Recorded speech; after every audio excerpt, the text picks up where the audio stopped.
तो चलिए दोस्तों, कैसे हैं आप लोग? आशा करते हैं कि आप लोग ठीक होंगे। तो हम आज बात करने वाले थे बायोलॉजी। आज हम बायोलॉजी की शुरुआत करने वाले थे। साइंस में बायोलॉजी की शुरुआत करने वाले थे। लेकिन उससे पहले आपको हम कुछ छोटी सी जानकारी देते हैं।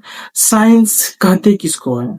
साइंस कहते किसको है, यानी ये भी बोल सकते हैं आप कि साइंस शब्द की उत्पत्ति किस भाषा से हुई है। साइंस कहते किसको है और साइंस शब्द की उत्पत्ति किस भाषा से हुई है। तो आज हम सबसे पहले इसके बारे में आप लोगों को जानकारी देंगे। उसके बाद हम आगे बढ़ेंगे, बायोलॉजी के बारे में पढ़ेंगे। फिर बायोलॉजी के बारे में फिर पढ़ेंगे। तो चलिए, आप लोग तैयार हुए? बताइए, आप लोग तैयार है? क्या बात है, क्या बात है। तो चलिए शुरू करते हैं आज का क्लास। जुड़ गए सर, जुड़ गए। बहुत बढ़िया, बहुत बढ़िया। तो चलिए शुरू करते हैं आज का क्लास। आज का हमारा टॉपिक है, सबसे पहले साइंस कहते किसको है और साइंस शब्द की उत्पत्ति किस भाषा से हुई है।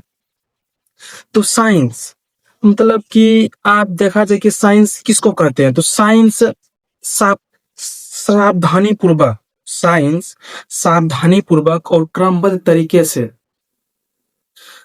साइंस सावधानी पूर्वक क्रमबद्ध तरीके से प्रयोगों और परीक्षणों द्वारा प्राप्त ज्ञान के फलस्वरूप जो हमें जानकारी प्राप्त होती है उसे ही साइंस कहते हैं। उसे ही क्या कहते हैं? उसे साइंस कहते हैं। सावधानी पूर्वक क्रमबद्ध तरीके से प्रयोगों और परीक्षणों द्वारा जो हमें प्राप्त ज्ञान की प्राप्ति होती है उसे ही साइंस कहते हैं। उसे ही साइंस कहते हैं।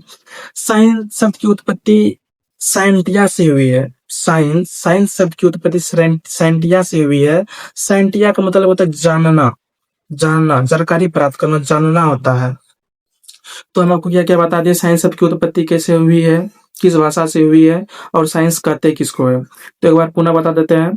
साइंस किसे कहते हैं? सावधानी पूर्वक क्रमबद्ध तरीके से प्रयोगों और परीक्षणों के फलस्वरूप प्राप्त ज्ञान को साइंस कहते हैं। और साइंस शब्द की उत्पत्ति साइंटिया से हुई है। साइंटिया का मतलब होता है जानना। साइंटिया का मतलब जानना होता है। हाँ, साइंटिया का मतलब जानना होता है। और फिर आगे चलकर इसको आसान भाषा में पढ़ने के लिए साइंस को दो भागों में बांटा। साइंस को दो भागों में बांटा। पहला भाग आपको हुआ फिजिकल साइंस और दूसरा भाग हुआ आपको बायोलॉजी। फिजिकल साइंस और दूसरा हुआ आपको बायोलॉजी। फिर फिजिकल साइंस को भी दो भागों में बांटा। पहला भाग फिजिक्स, दूसरा केमिस्ट्री, ये निर्जीव होते हैं। और बायोलॉजी को भी दो भागों में बांटा और इसका दो भाग होता है, जूलॉजी और बॉटनी, जिसमें इसकी सजीवों के बारे में इसे पढ़ा जाता है, सजीवों के बारे में। और हाँ, सजीवों के बारे में पढ़ा जाता है इसमें। वेरी गुड, एक बच्चा बता रहा था। ठीक है, तो इसको दो भागों में बांटा जाता है, फिजिकल साइंस और बायोलॉजी। फिजिकल साइंस के भी दो भाग होते हैं। फिजिकल साइंस के भी दो भाग होते हैं, फिजिक्स और केमिस्ट्री। और फिर आपको बायोलॉजी के भी दो भाग होते हैं, जूलॉजी और बॉटनी, जिसमें कि सजीव के बारे में पढ़ा जाता है। और फिजिक्स और केमिस्ट्री ने फिजिकल साइंस में निर्जीव के बारे में पढ़ा जाता है। हाँ, वेरी गुड, वेरी गुड। एक लड़का जवाब दे रहा है, बहुत अच्छा सब। ठीक है, आप लोग इसी तरह प्यार और सपोर्ट देते रहिए हमको, जो कि आपके लिए हम अच्छा अच्छा क्लास लेके आए। तो चलिए,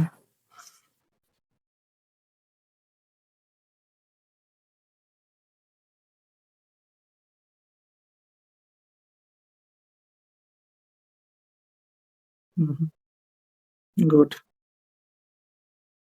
तो हम आज आपको जानकारी दिए साइंस के बारे में। साइंस शब्द की उत्पत्ति किस भाषा से हुई है, साइंस कहते किसको है, साइंस के कई भाग होते हैं और कई भाग, दो भाग हुए तो दो भाग में कभी दो दो भाग हुआ।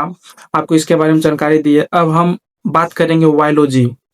तो अब हम बायोलॉजी की बात करेंगे नेक्स्ट पार्ट में, यानी नेक्स्ट वीडियो में बायोलॉजी शुरू से पढ़ाएंगे आप लोगों को। तो हम आपको उसके बायोलॉजी के बारे में बताएंगे।